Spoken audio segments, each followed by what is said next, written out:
മാങ്ങ ജ്യൂസ് അടിക്കാൻ പോകുകയാണ് കേട്ടോ. അതിനുവേണ്ടി കുറച്ച് നമ്മൾ മാങ്ങകൾ കഷ്ണങ്ങളാക്കിയിട്ടുണ്ട്.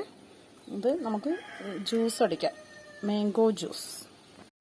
ഇത് പുതിനയും മല്ലിയിലയും എടുത്തിട്ടുണ്ട് കേട്ടോ. ഇത് രണ്ടും കൂടി ഇതിൽ മിക്സ് ചെയ്യണം. മിക്സ് ചെയ്തിട്ട് നമുക്ക് ജ്യൂസ് അടിക്കാം, മാംഗോ ജ്യൂസ്. നമ്മുടെ മാംഗോ ജ്യൂസ് അങ്ങനെ റെഡിയായി കേട്ടോ. 3 ഗ്ലാസ്സിലായിട്ട് കറക്റ്റായിട്ട് 2 മാങ്ങ എടുത്താണ് കറക്റ്റ് മാംഗോ ജ്യൂസ്. കറക്റ്റ് നല്ല ടേസ്റ്റിയുള്ള മാംഗോ ജ്യൂസ്. പുതിനയും